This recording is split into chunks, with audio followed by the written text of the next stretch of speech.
नमस्कार दोस्तों, एक नई लर्निंग के साथ हाजिर हूं और आज की इस लर्निंग में जिस कंपनी विशेष को लेकर के हम लोग चर्चा करने की कोशिश करेंगे, उसके बिजनेस मॉडल को जानने की कोशिश करेंगे, साथ में इनकी फाइनेंशियल परफॉर्मेंस को समझने की कोशिश करेंगे और इन दोनों के बेसिस पे जो लास्ट पॉइंट कहता है कि मार्केट में आपका ट्रेंड कहाँ पे क्रिएट होती दिखती है, इसका भी अवलोकन करने की कोशिश करेंगे। अर्थात हम फंडामेंटल से लेकर के और मार्केट के ट्रेंड तक का आंकड़ा को देखने की कोशिश करते हैं। कंपनी का नाम है जीआर इंफ्रा प्रोजेक्ट लिमिटेड। नाम से पता चलता है कि कंपनी कंस्ट्रक्शन और प्रोजेक्ट डेवलपमेंट्स में कंपनी कामकाज करती है।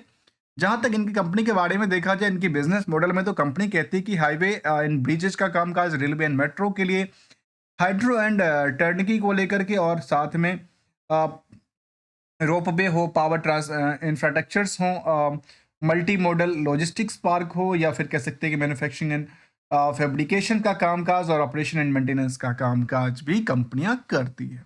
रिसेंटली प्रोजेक्ट की तरफ देखा है तो इनके पास, यदि प्रोजेक्ट में देखा है तो दो तरह के प्रोजेक्ट इनके पास अवेलेबल है, जहां पे रेलवेज एंड मेट्रो और हाईवे एंड ब्रिज के लिए कामकाज करती देखी गई है। जहां पे कंपनी में देखा जाए तो यदि हाईवे और रोडवे की तरफ देखा तो इन्होंने कुछ जिक्र करती देखी गई, जहां पे कुछ इनके पास कंप्लीटेड प्रोजेक्ट और कुछ इनके पास ऑन गोइंग प्रोजेक्ट भी चलती पाई है। इसके अलावा यदि कंपनी के कुछ और पहलू के मेट्रो प्रोजेक्ट को लेकर चर्चा करें तो कह सकते हैं कि रेलवेज और मेट्रो प्रोजेक्ट को लेकर जो कंपनी का कारोबार है, उसमें भी अभी फिलहाल ऑन गोइंग है, कोई भी कंप्लीटेड प्रोजेक्ट ऐसा जिक्र नहीं करती है। यदि हम इनकी उन पार्ट को देखें जहां पे इनकी प्रोजेक्ट फिलहाल चलती देखी गई है मेट्रो और रेलवेज को लेकर के, उसमें ऑनगोइंग प्रोजेक्ट में कंपनी कहती है कि इनके पास अलग अलग प्रोजेक्ट, जिसमें 125 किलोमीटर आंध्र प्रदेश में लेकर के मध्य प्रदेश, राजस्थान में, कर्नाटका में और ओडिशा जैसे स्टेट में इनके पास करीब करीब 4 प्रोजेक्ट ऐसे चल रहे हैं, जिसमें कहीं ईपीसी, कहीं रेट लिस्ट को लेकर के, तो कहीं जहां पे रेल विकास निगम लिमिटेड हो, या बीएम आरपीसीएल हो, या ईस्ट कोस्ट रेलवेज हो, इनके साथ में इनका कारोबार देखने को मिलती है।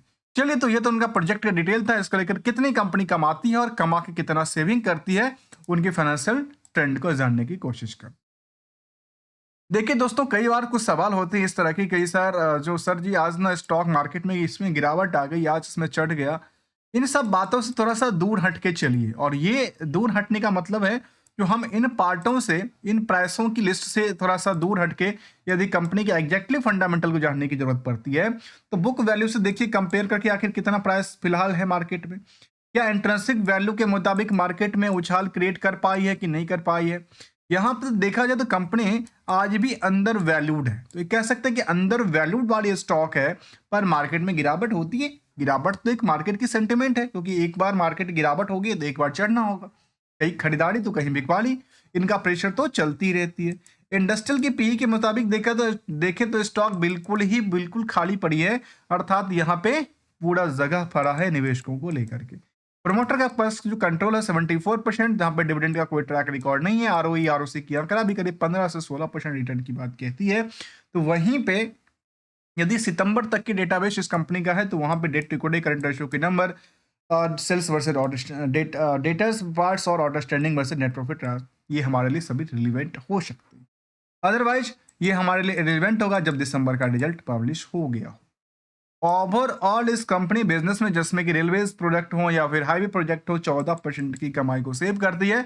उसमें revenue plus other source of income से होने वाली कमाई पे यदि प्रॉफिट कंपनी ने बुक किया, तो उसको हमने परसेंटेज निकाला तो 14% की आंकड़ा टच करती देखी गई है। कंपनी बहुत पुरानी भी नहीं, बहुत नई भी नहीं, 1995 में कंपनी बनी थी। जीआर इंफ्रा प्रोजेक्ट लिमिटेड, जो कि integrated in the road engineering procurements construction companies with the experience of the designing and the construction का कामकाज करने के लिए सक्षम बनती है। और ये करीब करीब कहते हैं कि 15 स्टेट इन इंडिया में इनका कारोबार रहा है। साथ में मेंटेनेंस ऑपरेशन का काम भी कंपनी करती देखी गई। यदि दिसंबर तक की डेटाबेस की बात किया जाए तो निकल के आ चुका है, और दिसंबर तक की जो डेटाबेस था उसमें इसके मुताबिक मार्केट में लंबी गिरावट रही, तो वहीं पे क्यू और क्यू में बड़ी लंबी उछाल क्रिएट करती देखी गई। जबकि ऑपरेटिंग प्रॉफिट मार्जिन में कुछ चीजों में गिरावट, तो लगातार दोनों तरफ से इनमें गिरावट का संकेत देखने को मिला है।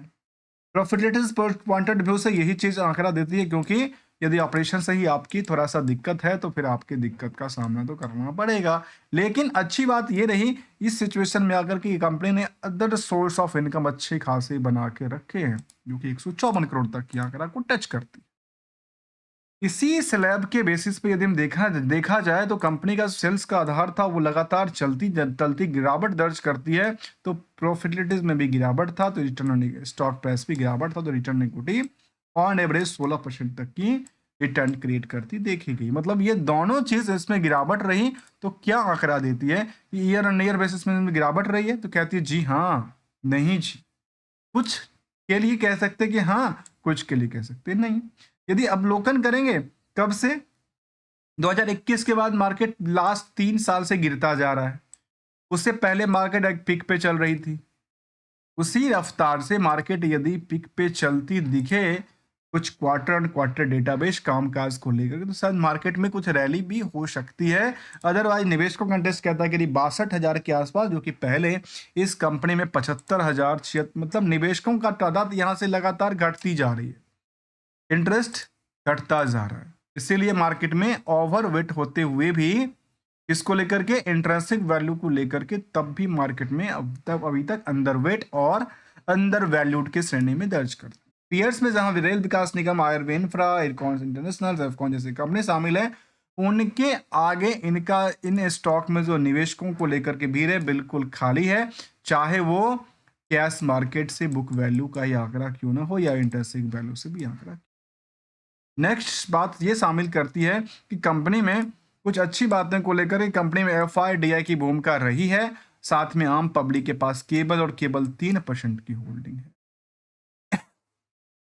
सबसे ज्यादा इस कंपनी में डीआईआई ने भर भर के खरीद रखा है, जो कि 14% से ज्यादा की कमाई सेव करती है। तो ये इसमें डीआई में कौन से बड़े प्लेयर हैं, यदि उनकी चर्चा करें तो कह सकते हैं कि इसमें एसबीआई की fund, SBI large and mid cap fund, जिसमें 9% के आसपास होल्डिंग है, तो वहीं पे कोटक महिंद्रा फंड, वहीं पे एचडीएफसी म्यूचुअल फंड, इसके अलावा कह सकते हैं कि टाटा इंफ्रास्ट्रक्चर फंड, या फिर कह सकते हैं कि निपॉन्स लाइफ फंड भी शामिल करती देखी गई। आम पब्लिक में तो कोई होल्डिंग ही नहीं है इस कंपनी को, ये कह सकते हैं कि सारे के सारे होल्डिंग किसके पास है, इसमें आम निवेशकों के होल्डिंग ही नहीं है जी। इसमें देखिए यहाँ पे 1.5% की होल्डिंग इस कंपनी ने रखा हुआ है, 3% की होल्डिंग में नियरली, तो 1.5% से लेकर के 1.75% तक का आंकड़ा कहती है, जिसमें करीब 62,000 से ज्यादा निवेशक हैं, जो कम नहीं है, काफी ज्यादा दर्ज करती देखी गई। क्योंकि पहले जो निवेशक को इंटरेस्ट था 75,000 तक, उस टाइम पे आम पब्लिक के पास काफी ज्यादा होल्डिंग हुआ करता था। आजकल आम पब्लिक के पास होल्डिंग नहीं के मुताबिक बात शामिल कर।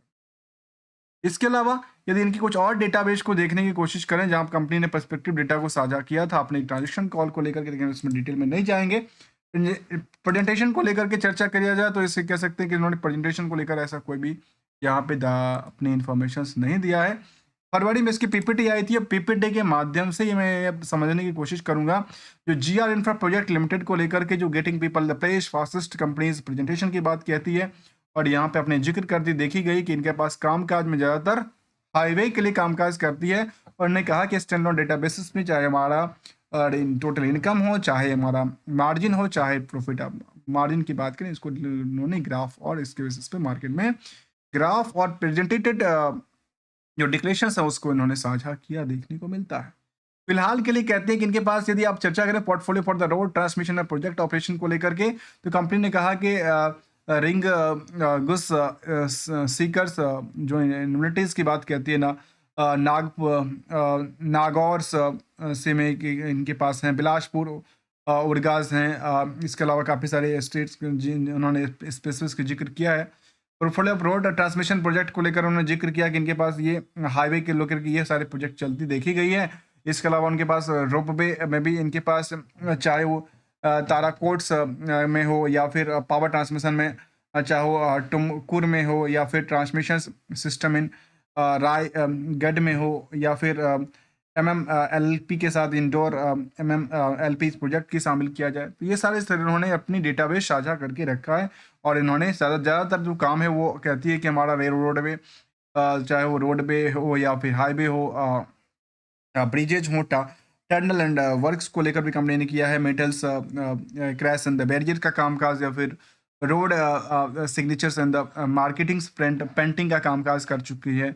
ये सब इनके क्लाइंट लिस्ट की बात शामिल करती है। इनके पास क्लाइंट में चाहे वो NHI हो, या फिर मॉर्थ हो, या कह सकते हैं कि MSRDC हो, या फिर NHIDCLs हों, या ओपेडियार्ड्स जैसे कंपनी NHPC हो, PWD हो, डेवलपमेंट कॉर्पोरेशंस हों जो कि बिहार स्टेट में आती है, और उसके अलावा रेल विकास निगम, ये सारे के सारे इनकी कहती है कि कंपनी में कारोबार में क्या था, कंस्ट्रक्शन हो, फाइनेंस एंड गवर्नमेंट्स की बात कहती है, environment and the communities peoples की बात उन्होंने साझा करके रखी। फाइनेंशियल परफॉर्मेंस उन्होंने ग्राफ लेवल पे दर्ज करती देखी गई कि इनका पेड ऑन पेड बेसिस पे अच्छी खासी था, लेकिन इबिटाज के अंदर लगातार गिरावट थी। तो वहीं मार्जिन के अंदर भी मार्केट सस्टेन करती दिखी। तो वहीं पे नेट कैश फ्लो के अंदर मार्केट में अच्छी खासी रणनीति देखने को मिला इस कंपनी को लेकर के, और इनका कामकाज में हमने कुछ पार्ट को हाईलाइट करने की समझने की कोशिश किया है विदाउट किसी ट्रेडिंग एडवाइजरी और नोट्स को लेकर।